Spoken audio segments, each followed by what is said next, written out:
Welcome back to Turning Hard Times into Good Times. I am your host, Jay Taylor, and I'm here with Peter Ball, the President and CEO of NV Gold Corporation. Peter brings with him over 30 years of experience as a mining professional at various levels, and what really impresses me is the wide range of experiences that he's had in the mining sector. He has been in senior management roles with various major companies in the past, but in areas of finance, securities trading, mine engineering, business development, corporate communications, public relations, and marketing functions. And all those things are part of what small junior mining companies need, those skill sets. And so Peter has the science engineering background as well as a commercial background. And I think it makes him very well suited to head up this company, which is quickly becoming one of my favorites. NV Gold Corporation trades in Toronto. Its symbol is NVX. You can buy it down here in the States, as I have, under the symbol NVGLF. 64.8 million shares. I saw earlier this morning selling at only 28 cents in Canadian money, giving it a market cap of a mere 18.2 million or thereabouts in Canadian money. So, well, thanks for joining me again, Peter. Afternoon, Jay. Always a pleasure to join your program. Yeah, it's good to have you, and it's good to have you because you got a lot of exciting things going on, and you have some 16 active projects, but you're corporately focused on three. I guess, that you think are probably the ones that offer the most upside, the greatest promise. You did introduce those three projects when you were last on the show on July 28th, but I know that you've been doing some work on all of them since then. So I'd like you to bring us up to date. You've got the Sandy project and the Slumber projects in Nevada. Those are two that you're focusing on. And then one that you explained last time, Exodus Gold project, which sort of by happenstance or by a miracle, you picked up that project, which you're very excited about. But could you perhaps update us first on the two Nevada projects and what you've done since we last spoke to you? Yeah, absolutely, Jay. Let's start down in Nevada. It's kind of an excellent day to have another conversation and bring your listeners up to speed of what NV Gold's been doing the last couple of months. This morning, we'll start off with Sandy. This morning we announced that we've just received our drill permits for the Sandy Gold project for chasing a high-grade epithermal gold project, depth at that project. Interesting project just outside of Reno. We've done some geophysics just recently. We're actually in the middle of interpreting them to add to the intelligence we'll have on that project to put forth the drill program commencing probably the middle of October, maybe 8 to 10 holes, 1,500 meters. Interesting part about that project I mentioned last time, we're right in the middle of another company that has raised $20 million advancing a similar style of mineralization just immediately to the west of us. We staked our project for a couple $1,000s last year out of our database, did some geophysics, property visit, mapping. We're ready. So that's an interesting project.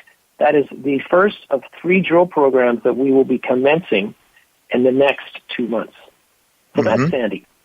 Interesting project. But staying in Nevada, if you head a little north, just west of Winnemucca, we're chasing what we believe is a similar project to the historical Sleeper mine that was found and discovered after multiple holes and yielded one of the highest grade intercepts and one of the highest grade projects ever mined in Nevada.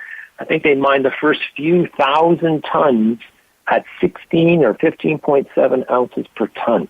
Yes, it was amazing. We are. Absolutely. And here we are just to the west of that project. Similar rocks, geology, surface expression. Last year we stuck a few what we call blind holes into the project, and we hit some interesting mineralization.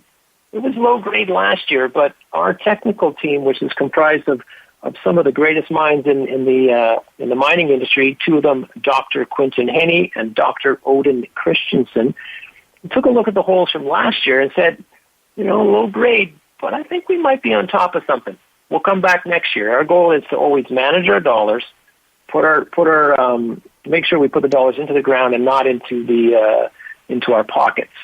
So we came back this spring, and COVID delayed it by a couple of months, but we went back and we did what is called a CSAMT survey, which really is a geophysical survey method that allows you to look on the vertical scale of the project subsurface from where you previously drilled or your previous interpretation, and look for an anomaly that will allow us to pinpoint our drill holes probably within 2 to 3 meters of where we need to be. So we completed the survey, and we just announced a couple of weeks ago, since I last spoke to you, in the early September, some spectacular geophysical targets that a couple of our technical teams say they've never seen such a interesting and exciting CSAMT survey target. So that one, we actually just last week put forth a drill permit application. We'll be looking to do a follow-up program deeper from the 2019 program and stick about 10 holes, maybe about 1,000 feet, a little bit deeper each, yielding about 2,500 meters. So we have an exciting next couple of months in Nevada. Interesting, very interesting. Well, I can't help but notice the similarity of the name, the sleeper and the slumber. And I'm just wondering if... So, I was actually on that project. I worked for ING. Actually, I worked for Westpac Banking Corp., and we were part of the financing group that financed for Amex, the mining company, put that into production. I was there. But, Peter, that was that incredibly high-grade area. And they had a lot of low-grade stuff out around as well. I think they might have done some heap leaching as well. But then they found this incredible, without the tools that you have today, I might add. I think they didn't have the same capabilities as you have now to look at what you're doing. So who knows? Maybe you'll come up with something similar. A sleeper and the slumber. We were actually talking internally that it took, I'm not sure how many holes, 38 or 48 holes to actually finally hit what they believe was sitting subsurface at sleeper. And here we are about 8 holes in. We've got the CSAMT done, and we're heading back. And if you go to the website and look under the press release dated in September under slumber, you'll see a drill hole that just maybe wasn't drilled deep enough. But we'll go back. We'll put the drill program in. I'll put the drill program together and see what comes out of there. Whoa, very exciting. Okay, but you have also this project up in British Columbia. Tell us the Exodus project. What have you done there since I know you just had acquired it recently, but what have you done there on the Exodus? Yeah, so absolutely. So Exodus will be our third drill program that we're looking to do, potentially commencing early November. We're in the middle of permitting. We just acquired the project exactly last time we spoke in early July. Since then, we've actually completed a property-wide geophysical survey just to really look at the lineaments and surface structures identified from the geophysics. We've done and completed, but awaiting assays for a 2 square kilometer soil grid. Looks interesting out of the gate. We're still waiting for a number of assays to come in to really put the model together. We've unearthed at surface what we believe is additional veins, but we need to look at it, get the assays in from the channel samples that are cutting across the multiple veins that have been, discovered in addition to the original veins that were there. And the one thing about this project, central British Columbia, we're halfway from Vancouver to the Yukon, right next to a paved highway, a few kilometers from a railway, power line, pipeline, community. You can drive to site, stay in an Airbnb. It's going to be a very active project during the month of October into November with assays. We're just putting together a drill program for probably 1,500 meters, maybe 8 holes, just to test it. It'll be the very first program ever drilled in this area of British Columbia. So we're excited to test it, and it's kind of early stages, but we're excited. Yeah, well, 3 drill programs that are going to be, initial drill programs in each case, I guess. So it's going to be very exciting. And how is your budget? How's your finances right now? I guess you have enough money to finance these programs, or are you going to have to raise some more? No, absolutely. We are 100% fully financed to complete all 3 drill programs and left with probably just under a couple $1 million still in the treasury after we complete these programs. That's our budget. Just a little bit about that. We completed 2 financings this year, one at 14 cents in May 26th. All that paper just recently came free trading. We're up about 130% from that financing. Wow, that's good. And we're seeing a lot of good shareholders sticking in with the story. They're here for what they believe our technical team can yield on a potential discovery. We did a second financing closed August 24th of about $3 million. So anybody looking at the company right now, we're trading at about 32 to 33 cents Canadian. And yeah, you can buy in the same price or take a look at the company at the same price the financing was about a month ago. Yeah.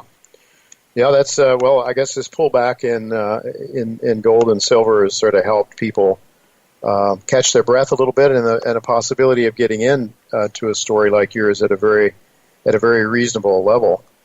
So I think this is really exciting. And you, speaking of your shareholders, with a minute left here, Peter, who are your major shareholders? Well, I think that the main key thing about the shareholder distribution is the chairman and myself are two of the largest shareholders of the company. But we also have the likes of Eric Sprott is just sub or around 10% of the shareholdings. We have a new 2 groups, some reputable firms out of Denver, Crescat Capital, a leading precious metal group, and another group out of Boston. And then we also have 2 corporates that have invested into the company.